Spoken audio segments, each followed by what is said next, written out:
Bonjour à toutes et à tous, Monsieur le Préfet, Monsieur le Sénateur, Monsieur Jean-Pierre,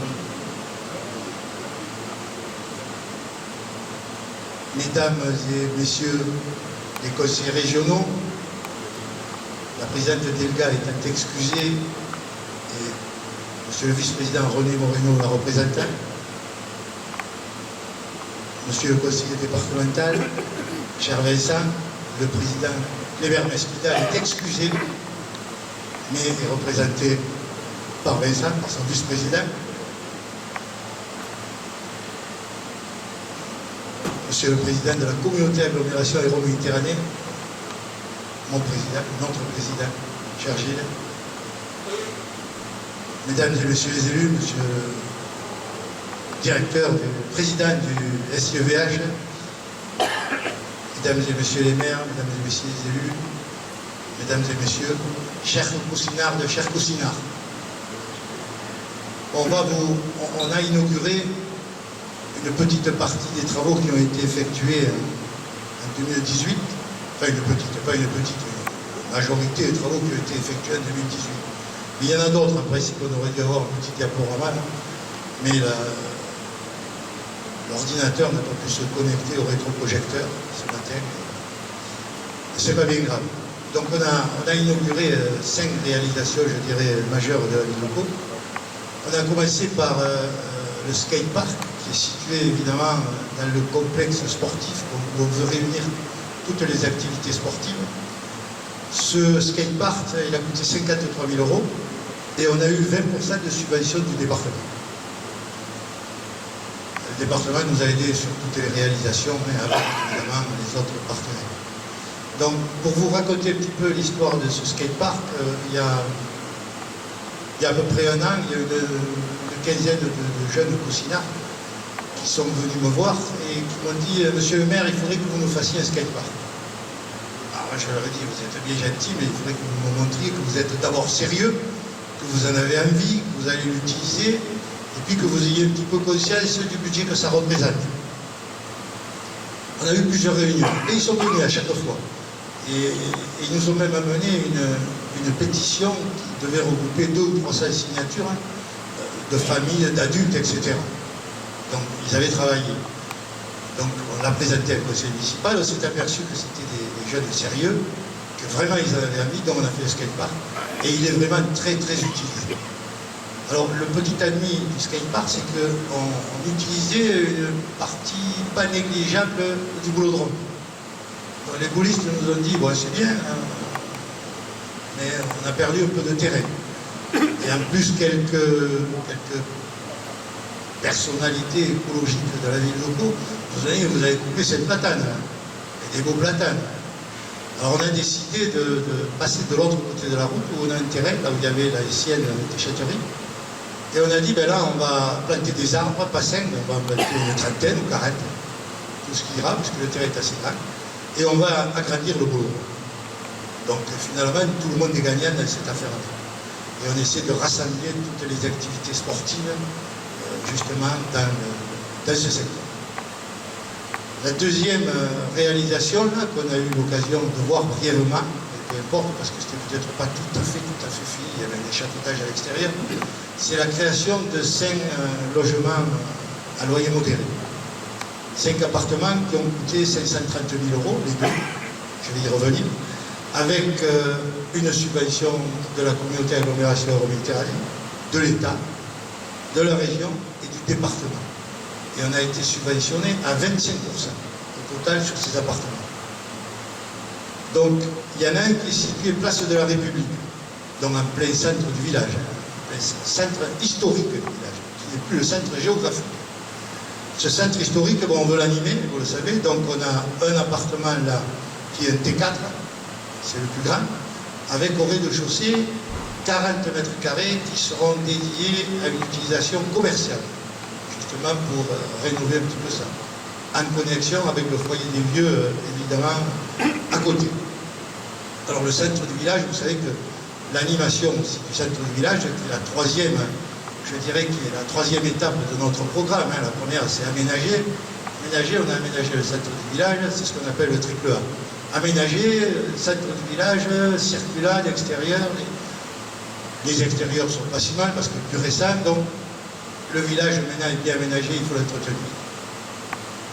Ensuite, acquérir, parce que si on veut faire autre chose, c'est le deuxième A, acquérir. Alors on a acquis pas mal de choses, on a acquis beaucoup de bâtiments sur la place, on a acquis le Café Rex, qui s'anime à nouveau, on a acquis une série de bâtiments sur la place, on a acquis grand bâtiment pour faire les ateliers municipaux, on a acquis 1 hectare de terrain pour faire un parc dans le centre géographique du village. Donc c'était la deuxième étape, acquérir. La troisième, c'est animer. La troisième A, c'est animer. Alors animer, on s'en occupe. Je vous dis, le café est reparti, le restaurant d'à côté est reparti.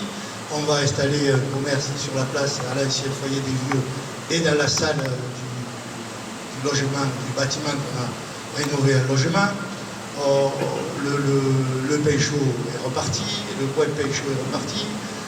Le médecin, il va s'installer au mois de juillet. Donc on essaie d'animer à nouveau le centre-ville, le troisième. Au passage, l'achat du Rex, du café par la mairie et sa rénovation, avec, je dirais, barman dynamique, a permis de créer 5 emplois sur 3. C'est pas rien, 5 emplois sur 3. Ensuite, le deuxième, c'est aux anciennes écoles.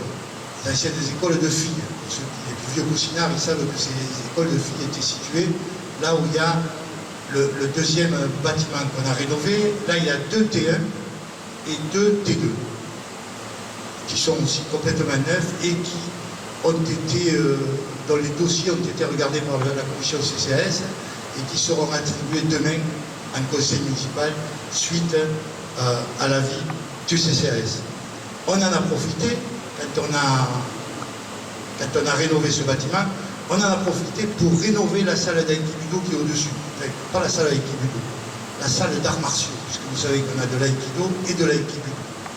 On en a profité pour rénover cette salle qui est maintenant magnifique. Là, on monte dans les réalisations, on monte dans les sommes qui ont été investies.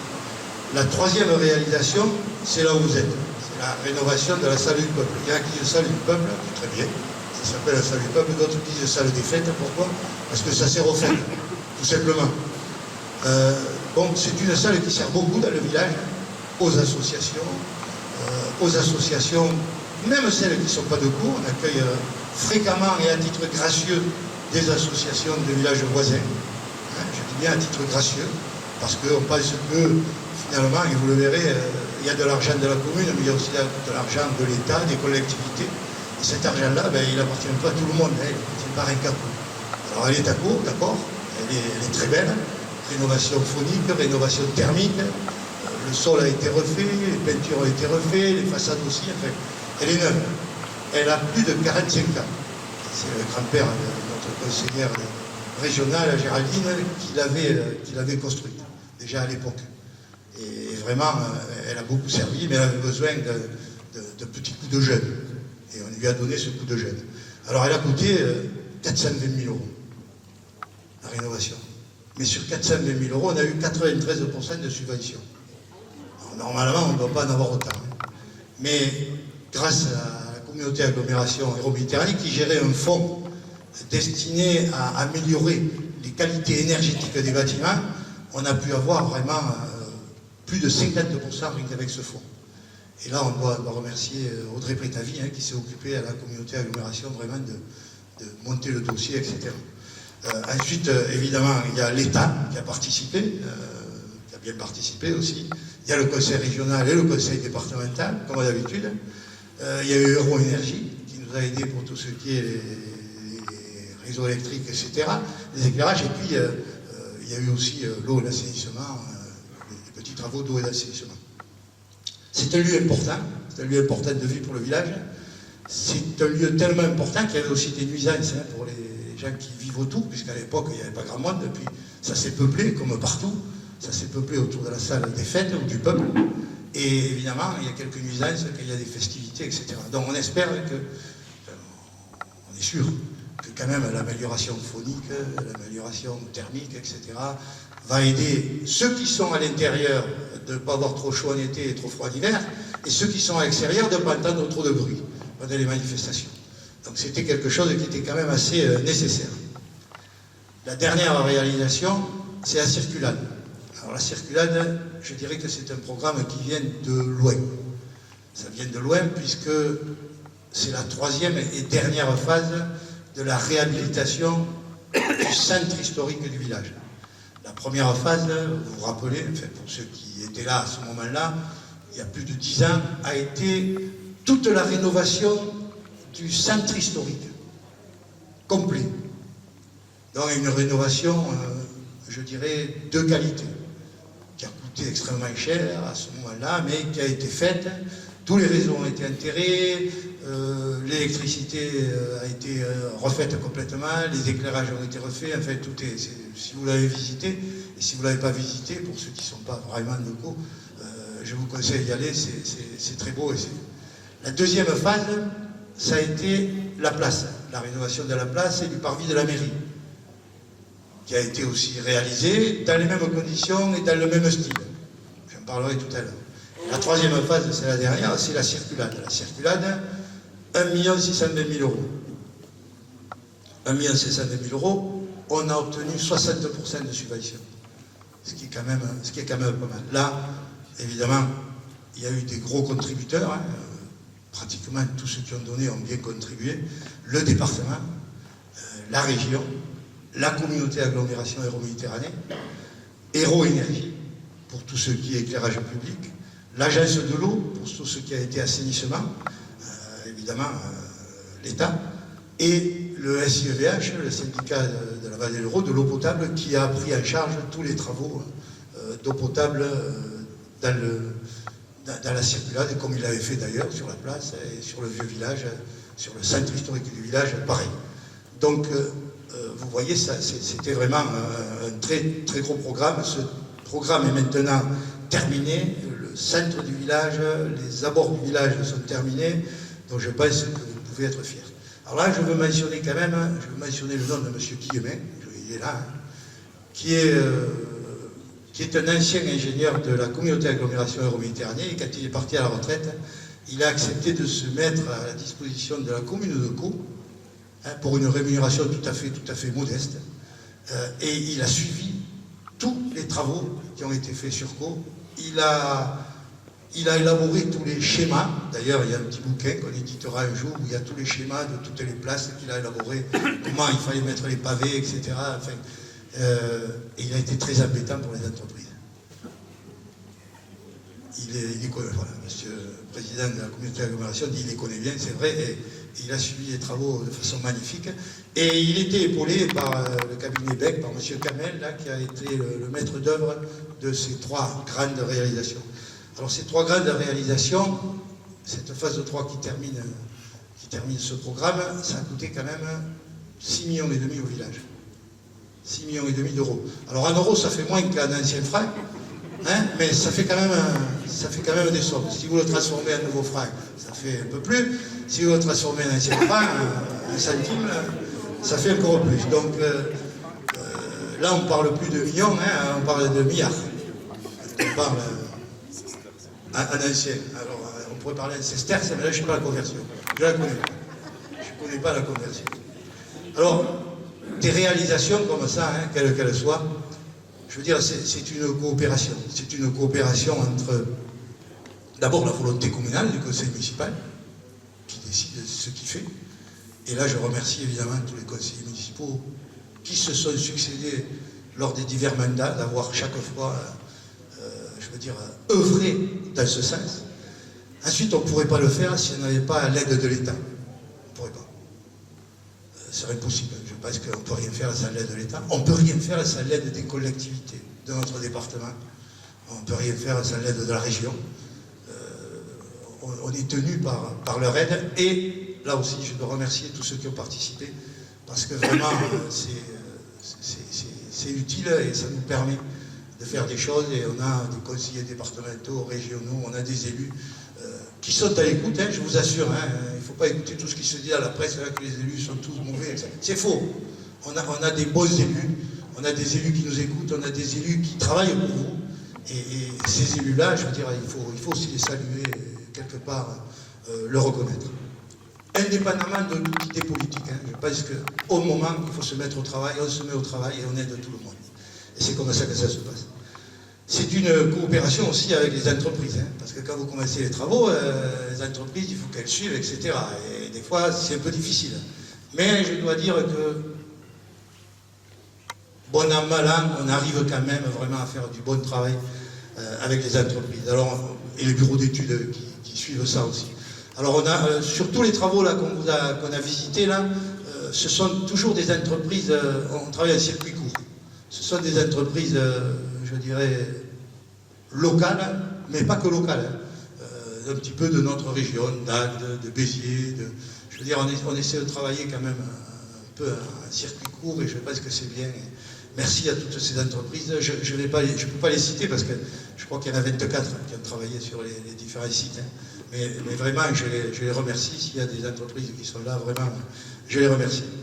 Et puis, il y a aussi une petite cheville ouvrière là qu'on ne voit pas tout le temps, mais qui est indispensable.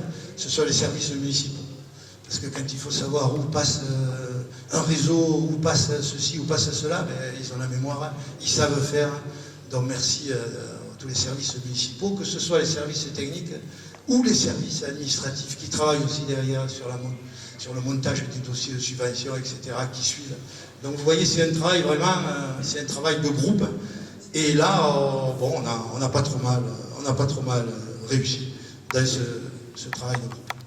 Donc, je voudrais vraiment remercier toutes les collectivités qui nous ont aidés hein, dans leur globalité, remercier toutes les entreprises qui ont participé, remercier tous ceux qui, de près ou de loin, ont été associés à ces réalisations, les conseils municipaux, les conseillers municipaux, les adjoints, etc. Et chacun y a mis à la patte.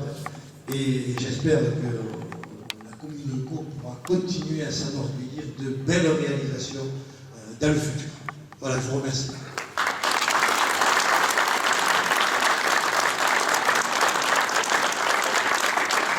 Ben écoutez, a priori, au niveau de la réalisation d'ensemble, au niveau de la ville de Caux, on est un peu éventuellement avec des yeux vraiment très ouverts parce que tout compte fait, cette commune a une rénovation éclairée et en même temps, au niveau du syndicat, nous sommes bien entendu à l'assister pour faire en même temps que manifestement les travaux que l'on ne voit pas puissent être évoqués. Donc sur les 4 dernières années, le syndicat de la Vallée de l'Hérault a investi 600 000 € sur l'ensemble des réseaux de la circulade.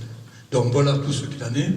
Et a priori, Caux, comme toutes les autres communes du syndicat, a été bien loti dans les rénovations de réseaux. Je vous remercie.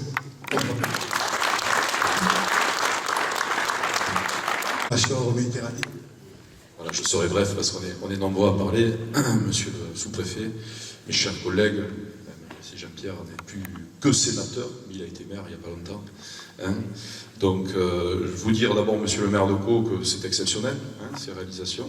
Et vous avez raison de le dire. C'est d'abord un travail qui est parti d'ici, de cette commune, et un travail exemplaire. Et vous nous y avez habitué, monsieur le maire de Caux, à ce travail exemplaire, d'autant que vous êtes vice-président à l'AGLO, et que le rôle que vous jouez au sein de l'AGLO est très précieux pour nous tous. Hein, et je le redis devant les Caucinards et les Caucinards aujourd'hui, parce que voilà, ce travail est exemplaire, et en même temps, vous êtes le meilleur chasseur de subventions que j'ai jamais vu. Monsieur le sous-préfet a plus de recul que moi, mais franchement, il n'y a rien à dire. Voilà. Quand il vous dit que ça a coûté 6,5 millions, c'est pas vrai. Ça ne vous a pas coûté 6,5 millions. Parce que si on enlève toutes les subventions qu'il a eues, plus les subventions qu'il a eues ici, ça vous a même pas coûté 1 million.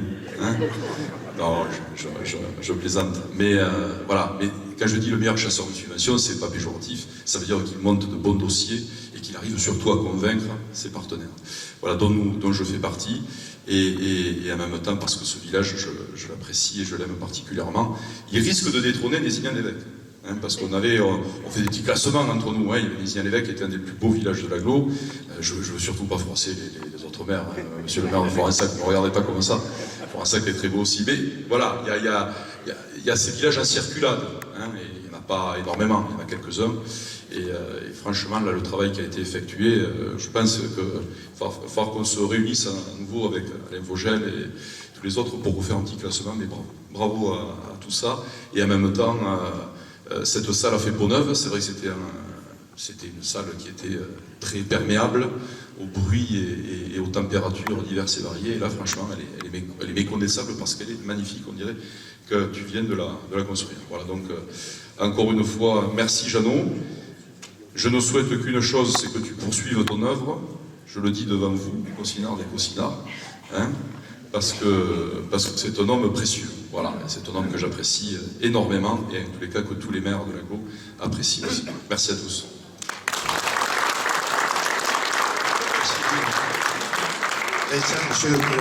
Messieurs et dames, en vos qualités respectives, je ne vais pas reprendre le protocole, chers amis consignards, c'est toujours un plaisir que d'être parmi vous, parce que quand on voit, comme l'a dit le président de l'Aglo, la qualité des réalisations, ben ça fait rêver. Parce que quand on est administrateur d'une commune comme nous le sommes, nous savons les coûts que représentent les matériaux de qualité, mais on sait que c'est des matériaux durables, et c'est peut-être pour ça d'ailleurs qu'ils ont été choisis, vous avez réalisé quelque chose de magnifique.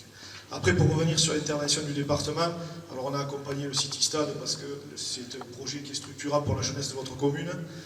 Et après, au-delà de ça, vous vous inscrivez pleinement dans l'ONOTOUR si on veut que nos communes ne soient pas que littorales. Alors là, c'est sans attaquer le maire d'Agde qui est à mes côtés, mais il faut qu'on ait aussi un arrière-pays attractif, et en le rendant attractif, vous allez faire vivre la profession viticole, mais aussi tous les professionnels du tourisme qui peuvent trouver, avec ce que vous avez proposé à Caux et ailleurs, un panel d'attractivité pour les clients qui viendront chez nous. Donc pour ça, très bien.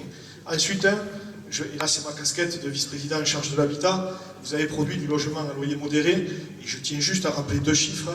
La demande dans l'Hérault, c'est une catastrophe, elle progresse plus vite que la production. Quand on produit, et monsieur le sous-préfet sûrement vous en dira quelques mots, il dira ce qu'il veut, hein, mais je pense qu'il vous en dira quelques mots, quand on produit 6 000 logements dans l'Hérault, dans le même temps, le stock de demandeurs progresse de 3 000. Donc c'est pour vous dire comme on est en retard. Mais on est en retard parce qu'on a de la pression foncière, parce que dans les communes, il est difficile d'avoir du foncier, difficile d'avoir des subventions, etc. Et en tant que bailleur, nous aussi, on a été un peu ponctionnés par l'État, hop, ça c'est dit, et on peut du coup produire aussi un peu moins. Donc tout ça, pour toutes ces réalisations, bravo, parce que vous répondez à 2 problématiques départementales, celle du logement bien entendu, mais aussi celle de l'emploi, parce que ces 6 millions d'euros qui ne sont pas tous sortis de la poche des consignards, Dieu merci pour eux, ils ont quand même été réinjectés dans l'économie locale, donc c'est de l'emploi, c'est de la richesse pour les entreprises, et c'est finalement de la richesse pour le territoire. Donc pour tout ça, félicitations, et vous m'aurez encore à vos côtés, ainsi que Julie, que j'excuse et qui ne peut plus être parmi nous. Bonjour à toutes et à tous, monsieur le sous-préfet, monsieur le sénateur, monsieur le président de la communauté d'agglomération, monsieur le maire, monsieur le conseiller départemental, saluer ma collègue du conseil régional, Géraldine, qui retrouve son village, je suppose, avec beaucoup de plaisir, retrouver ses parents, sa famille, ses amis, c'est toujours un moment important, un moment d'émotion aussi. Mesdames et messieurs les élus, mesdames et messieurs, ravi d'être parmi vous. Monsieur le maire, tout d'abord, excusez, tu l'as fait tout à l'heure, mais excusez la présidente de région, Carole Delga, qui est prise par ailleurs.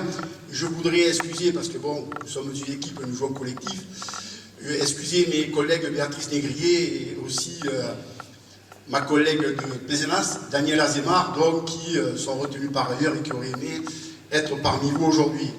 Je dirais qu'aujourd'hui, on n'est pas venu pour rien.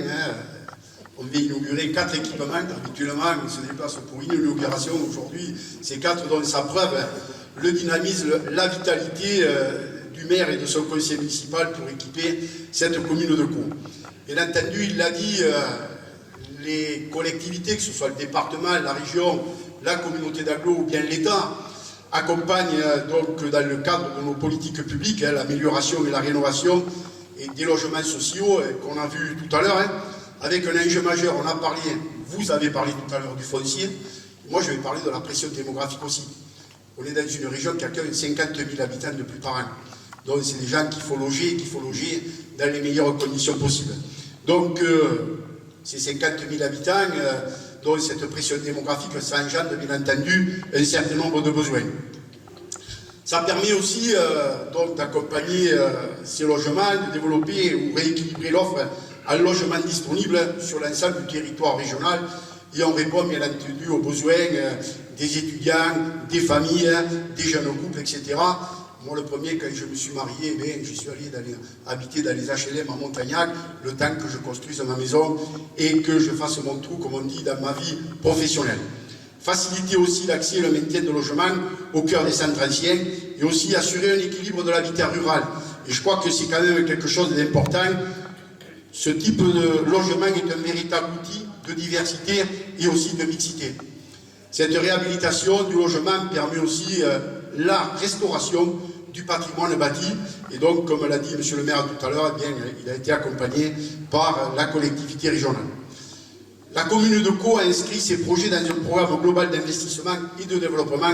Et je crois que ça, c'est tout à l'honneur de M. le maire et de son conseil municipal.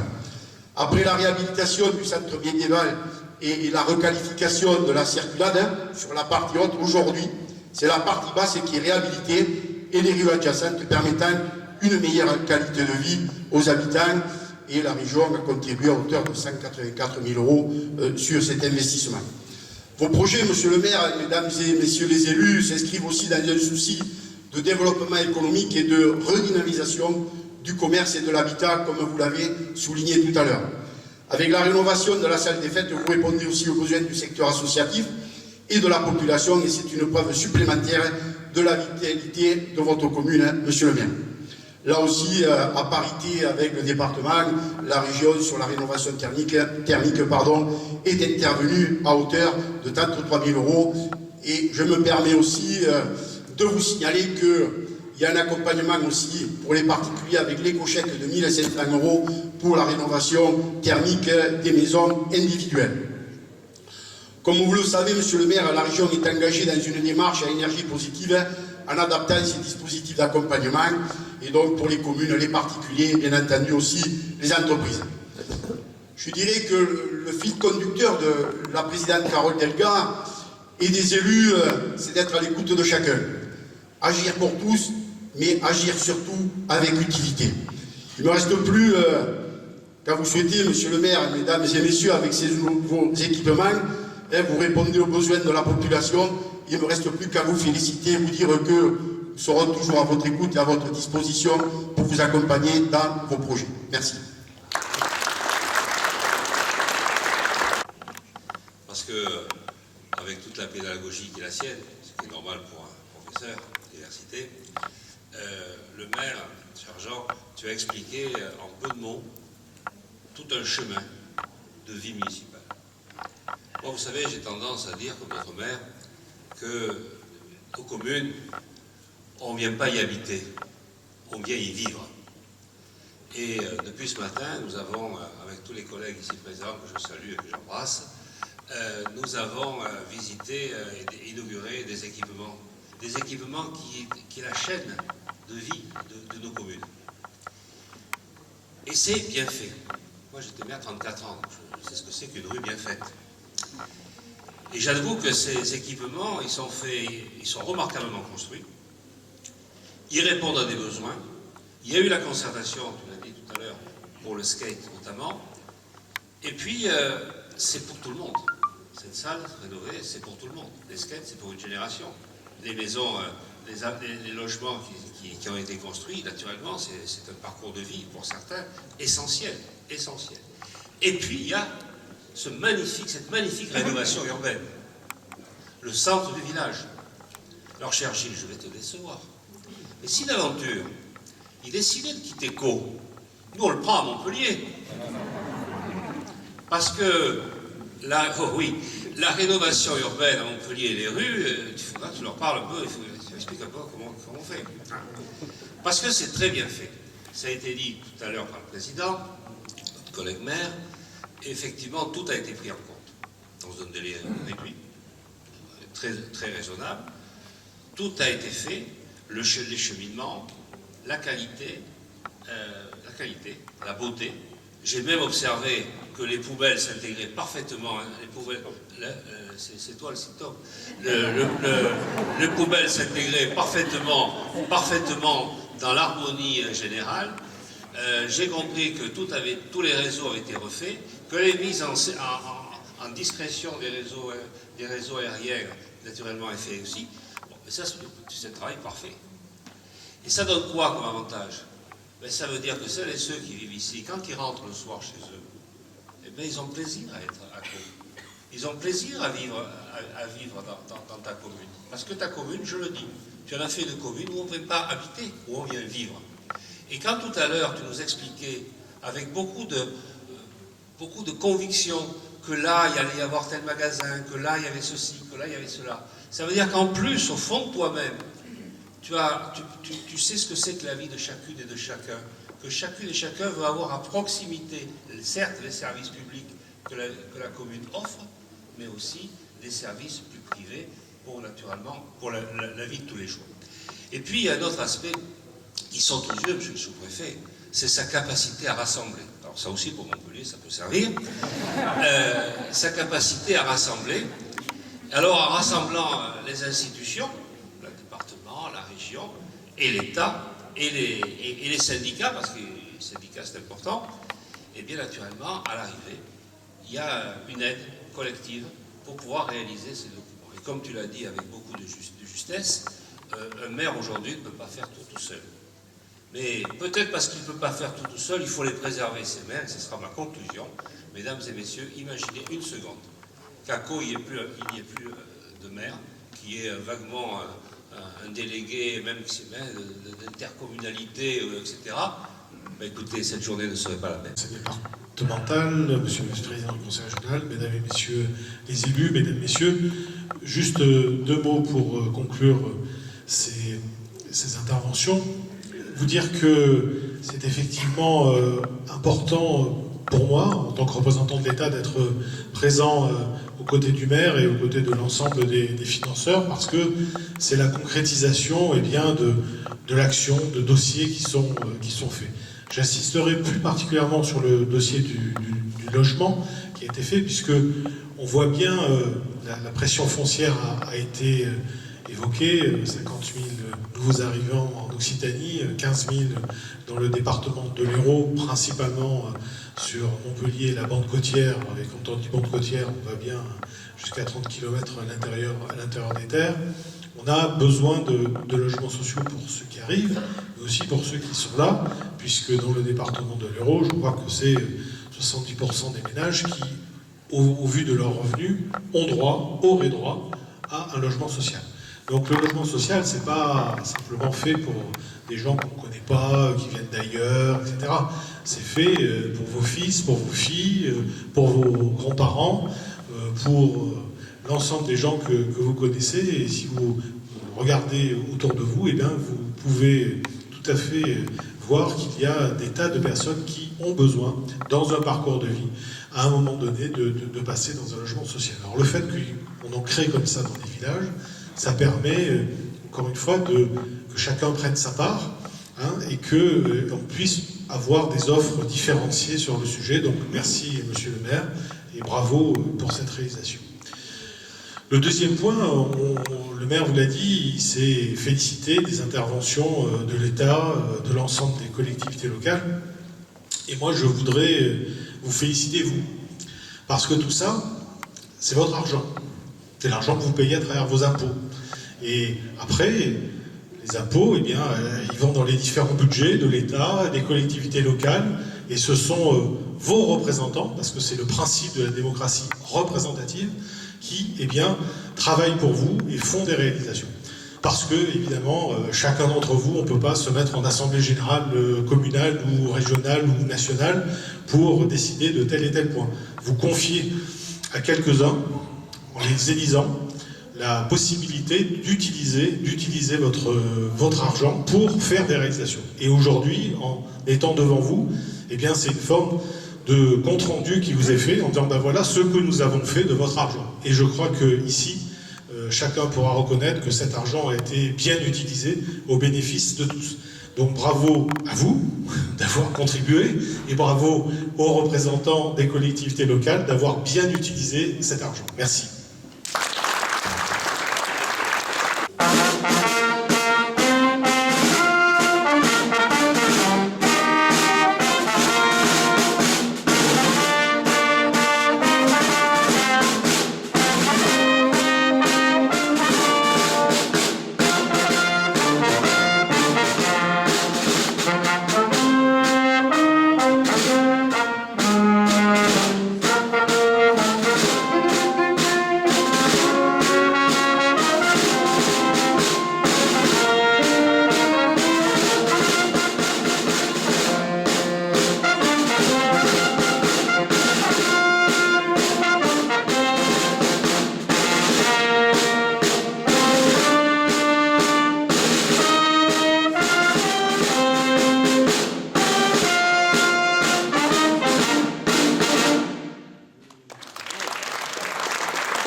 On va partager le verre de l'amitié.